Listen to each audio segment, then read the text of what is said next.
Hello my dear students, आज PERT के third part में हम फोर्थ पार्ट को अब कंप्लीट करने जा रहे हैं, जिसमें लिखा है find the probability of completing the project on a before 22 weeks. तो ऑन अ बिफोर 22 वीक्स में प्रोजेक्ट को कंप्लीट करने की क्या प्रोबेबिलिटी होगी। तो जैसा कि मैंने आपको बता रखा था, प्रोबेबिलिटी का जो फॉर्मूला होता है वो ये है। तो हम यहाँ लिख लेते हैं जिससे आपको ये समझ में आए ये फॉर्मूला क्या है। तो यहाँ पर जो आपका वैल्यू है वो x ये p है वो 22 वीक्स हो या उससे कम में खत्म होने की क्या p मीन्स प्रोबेबिलिटी। तो अगर हम यहाँ फॉर्मूला लगाएं तो आपको फॉर्मूला याद होगा x minus mu upon standard division, ये z है। अब प्रश्न ये उठता है कि where is x, where is mu and where is standard division. तो आपको याद होगा कि हमने सबसे पहले फर्स्ट लेक्चर में ये कैलकुलेट कराए थे और आपको यहाँ ये दिख गया है कि वो क्रिटिकल पाथ कौन सा है। तो ये जो चीज है वो क्रिटिकल पाथ की एक्टिविटी से ही मिलेगा, एक्स म्यू और स्टैंडर्ड डेविएशन। तो हमने यहाँ वेरिएंस निकाला था, मीन निकाला था। अब देखिए क्वेश्चन में सी ये एक्टिविटी है, दिस इज एफ ये एक्टिविटी है, इसको हम सर्किल कर देते हैं। और फिर एच ये एक्टिविटी इसे सर्किल कर देते हैं और फिर जे इसे सर्किल कर देते हैं। ये क्रिटिकल टाइम है, तो इनको जब हम सम करेंगे तो वो आपका म्यू निकलेगा। ठीक है, जब इसे सम करेंगे तो वो आपका म्यू निकलेगा और वास्तव में वो उतना ही निकलेगा जो यहाँ पर हमने जो हम यहाँ लिखेंगे। म्यू की वैल्यू कितनी है कि 17 वीक्स। ये अब तो हम फोकस्ड हो गए ना कि अब हमें इन एक्टिविटीज पे ध्यान ही नहीं देना है, हमें तो उन एक्टिविटीज पे ध्यान है जो क्रिटिकल पाथ पे है, क्योंकि ये लॉन्गेस्ट पाथ है, सबसे मैक्सिमम टाइम। अब इसके करस्पॉन्डिंग वेरिएंस कितना है, ये इसके करस्पॉन्डिंग वेरिएंस ये है, इसके करस्पॉन्डिंग वेरिएंस ये है, इसके करस्पॉन्डिंग वेरिएंस ये है। देखिए समझाते हुए चलें इसलिए टाइम लग रहा है, लेकिन जब आप इसको प्रैक्टिस कर लेंगे 3-4 बार तो आपको बड़ी आसानी से क्वेश्चन सॉल्व हो जाएगा। तो अब हम यहाँ पहले तो म्यू निकालें, तो म्यू हमने बताया summation of this one. Standard division क्या निकलेगा, पहले हम वेरिएंस का समेशन कर लेंगे और उसका स्क्वायर रूट ले लेंगे, क्योंकि वेरिएंस का स्क्वायर रूट क्या कहलाता है, स्टैंडर्ड डिवीजन। और x क्या है, x तो आपका 22 है ही, वो यहाँ रख देंगे फिर सॉल्व करेंगे। तो आइए यहाँ पर लिखते हैं, टेबल बना लेते हैं, activities mean duration, activities mean duration and variance. Activities कौन सी हैं, एक है C, एक है F, एक है H और एक है J। इसका जो टाइम है, मीन टाइम है वो है 4, इसका मीन टाइम है 5, इसका मीन टाइम है 5, इसका मीन टाइम है 3 एंड टोटल बिकम 17। तो ये कहलाएगा आपका म्यू।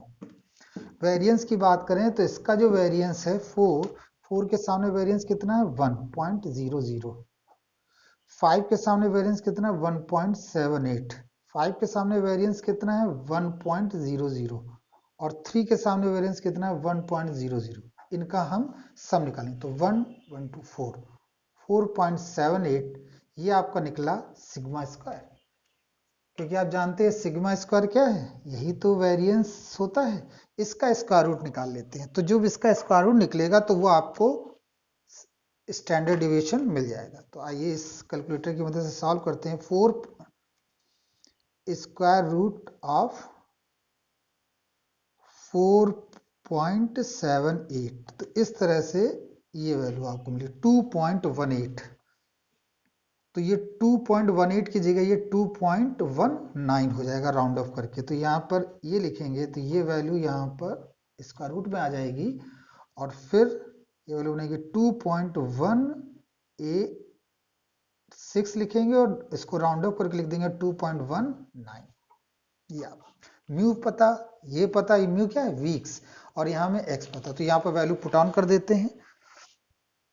तो जब वैल्यू पुट करेंगे तो ये प्रोबेबिलिटी का सिंबल है, यहाँ पर 22 लिखेंगे, म्यू लिखेंगे, म्यू है आपका 17 और डिवाइडेड बाई 2.19।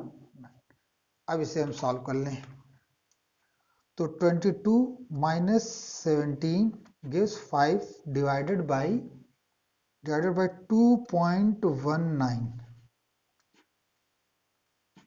तो ये देखिए वैल्यू आपकी आई 2.28।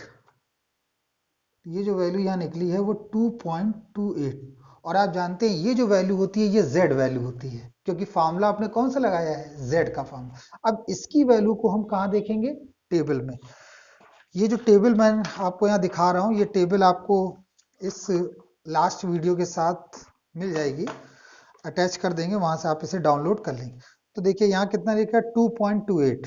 तो 2.28 के लिए वैल्यू देखेंगे तो सबसे पहले तो 2.2 यहाँ देख लेंगे, ये हो गया 2.2 और 0.08 ये है। देखिए 2.2 ये है, इधर जाएगा और 0.08 है, तो इन दोनों का जो क्रॉस सेक्शन होगा वो ये वैल्यू है। ये वैल्यू इसके आंसर में आएगी।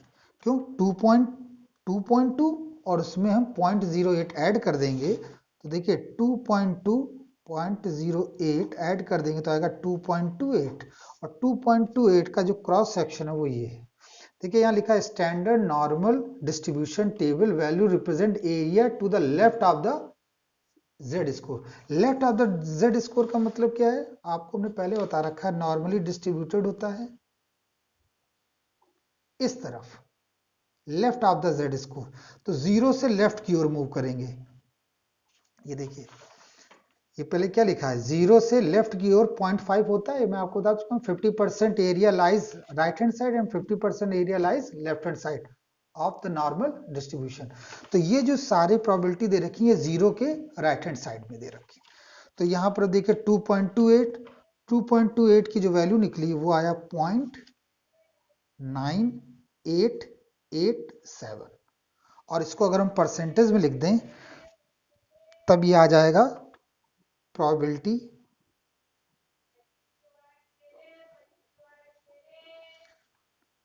98.87%।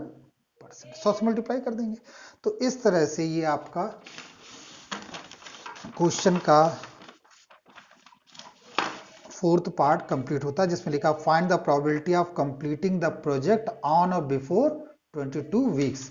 हमने यहाँ z टेबल क्यों देखी, क्योंकि ये जो फार्मूला किसका होता है, ये z का फार्मूला होता है, इसीलिए ये z की वैल्यू है और z की वैल्यू को हम प्रोबेबिलिटी में कन्वर्ट करने के लिए z टेबल यूज करते हैं। अभी हम लोग जब क्वांटिटेटिव टेक्निक्स और बिजनेस डिसीजन पढ़ेंगे तो वहां आप इस चीजों को और अच्छी तरह समझ पाएंगे। अभी वो उसमें भी काफी चीजें पढ़ानी है मुझे और आपको, आई होप आपको ये चीजें समझ में आएंगी। और आप जब इस चीज को लाइक करेंगे और इसको बार बार वीडियो को देखेंगे तो मुझे सबसे ज्यादा खुशी होगी कि आपको ये टॉपिक समझ में आ रहा है। ठीक है, थैंक यू।